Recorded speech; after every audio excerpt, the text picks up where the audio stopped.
Hello guys, good evening. कैसे हैं आप लोग? उम्मीद करता हूं कि बहुत अच्छे होंगे। नए वर्ष की शुरुआत अच्छी हुई होगी। मकर संक्रांति और कुंभ की भी आप लोगों को ढेर सारी शुभकामनाएं। बच्चों, जैसे जानते हैं कि अब बोर्ड एग्जाम बहुत पास हैं, तो बहुत से बच्चे पैनिक करते हैं कि जो पढ़े नहीं हैं चीजें कैसे होंगी। तो देखिए, केवल और केवल परिश्रम ही विकल्प होता है सफलता का। इसका कोई शॉर्टकट नहीं है। जिन्होंने नहीं भी पढ़ा है वो अभी भी परिश्रम करेंगे तो अपने साल को बचा सकते हैं, अच्छे मार्क्स से उत्तीर्ण हो सकते हैं। तो इस यूट्यूब मंच पे हम आप लोगों के लिए विषयवार एक कैप्सूल टाइप का, जिससे कम समय में आपके ज़्यादा अध्ययन हो सके, तो वह विषयवार हर टॉपिक को डालेंगे। आज हम लोग शुरू करते हैं ऑर्गेनिक केमिस्ट्री, स्पेशली बोर्ड के बच्चों के लिए जो क्लास 12th में हैं, hello alkanes and hello arenes. तो इसमें हम लोग पहले नेम रिएक्शंस को करेंगे। अब क्योंकि बहुत समय तो है नहीं कि चैप्टर को बहुत डेप्थ पे टॉपिक वाइज पढ़ा जाए, लेकिन जहां तक हो सके जो नेम रिएक्शंस हैं उनको पढ़ लेते हैं। तो उसके लिए सबसे पहले हम लोग बेसिक्स, जैसे आपको इलेक्ट्रोफाइल क्या है, न्यूक्लियोफाइल क्या है, ये चीजें आप लोग जान नहीं पाते हैं। एक बेसिक छोटा सा इंट्रोडक्टरी लेक्चर होगा, उसके बाद से एक सीक्वेंस में हम आप लोगों के लिए रिएक्शन, नेम रिएक्शन डालेंगे, उसके बाद कन्वर्जन डाल देंगे, फिर उसकी स्टीरियो केमिस्ट्री क्या है, ये सारी चीजें डालेंगे। तब लाइए शुरू करते हैं। जैसे ऑर्गेनिक केमिस्ट्री या जनरली केमिस्ट्री में क्या होता है, रिएक्टेंट होता है और रिएक्टेंट से बनता है प्रोडक्ट। रिएक्टेंट से बनता है प्रोडक्ट। तो रिएक्टेंट्स क्या होते हैं? रिएक्टेंट को हम लोग जनरली मान सकते हैं कि इसी से जो भी है ये सारी चीजें होती है। तो रिएक्टेंट जो है वो सबस्ट्रेट प्लस अटैकिंग रिएजेंट से मिलकर बना होता है। सबस्ट्रेट और अटैकिंग रिएजेंट। सबस्ट्रेट मतलब कोई भी, आप जनरली ऑर्गेनिक केमिस्ट्री की बात करते हैं तो अल्काइल ग्रुप या एराइल ग्रुप अवेलेबल होगा और वहां पे कोई भी अटैकिंग रिएजेंट आ सकते हैं। तो हम बेसिक पहले अटैकिंग रिएजेंट को ही जान लेते हैं।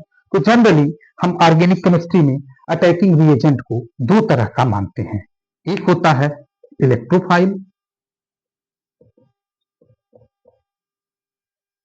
और दूसरा होता है न्यूक्लियोफाइल। तो इलेक्ट्रोफाइल क्या है? इलेक्ट्रॉन और file means loving. Electrophilic and nucleophilic substitution reaction आप पढ़ते हैं तो the word file means loving. तो इलेक्ट्रोफाइल मीन्स इलेक्ट्रॉन लविंग। अब देखिए, एक बेसिक सा नेचर होता है कि जिस चीज की जिसको आवश्यकता होती है वह उस चीज को ज्यादा प्रेम करता है या उसकी तरफ अट्रैक्ट होता है। जैसे नेम सजेस्ट करता है कि इलेक्ट्रोफाइल मतलब ये क्या है, ये जो कंपाउंड्स हैं ये इलेक्ट्रॉन डिफिशियंट कंपाउंड हैं।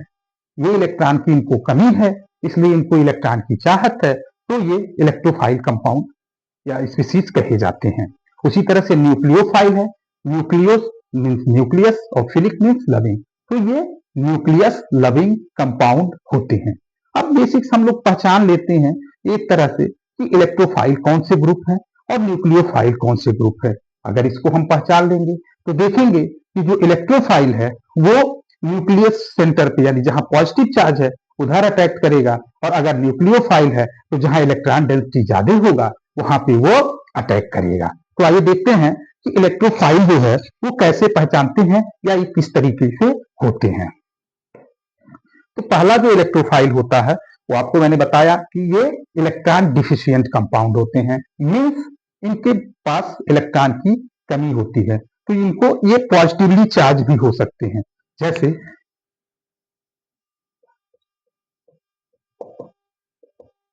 Positively charge electrophile. Positively charge electrophile mean इनके ऊपर एक चार्ज होता है जो ये दिखाता है कि ये जो कंपाउंड है ये इलेक्ट्रॉन डिफिशियंट है। जैसे H plus, Cl plus, Br plus और भी बहुत से ऐसे ही कंपाउंड हो सकते हैं जो इलेक्ट्रोफाइल होते हैं। ठीक है, अब देखिए इसके अतिरिक्त अब क्या ये चीज कहा जा सकता है कि जितने भी पॉजिटिवली चार्ज स्पीसीज हैं वो सब इलेक्ट्रोफाइल होंगे? तो यह भी कहना सही नहीं होता है। जिसमें देखिए इलेक्ट्रोफाइल होने के लिए वैकेंट डी ऑर्बिटल का होना जरूरी है, यानी कि कोई पॉजिटिव स्पीसीज है और वह इलेक्ट्रोफाइल हो जाए यह भी जरूरी नहीं है। उसके लिए एटलीस्ट वैकेंट डी ऑर्बिटल या वह एक्वस मीडियम हो, वहां पे वो इलेक्ट्रोफाइल हो सकता है, अदरवाइज वो इलेक्ट्रोफाइल नहीं होगा। ठीक है, कभी कभी चार्ज नहीं होते हैं और चार्ज नहीं है तो भी वो स्पीसीज क्या है, वो इलेक्ट्रोफाइल कंसीडर किया जाता है। तो ऐसे कंपाउंड जो इनकम्प्लीट ऑर्बिटल रखते हैं, इनकम्प्लीट ऑर्बिटल का मतलब कि जो एक्चुअली कंपाउंड तो स्टेबल दिखते हैं लेकिन वो उनका ऑक्टेट कंप्लीट नहीं होता है, they are also considered as electrophile. For example, यानी दूसरा अगर आप देखें तो इनकम्प्लीट ऑक्टेट जिन कंपाउंड के जैसे BCl3, BF3, इस तरह के जो कंपाउंड है इसमें देखिए ये क्या है, ये सेंट्रल मेटल है लेकिन इसकी जो वैलेंसी है वो ऑक्टेट इसका कंप्लीट नहीं है।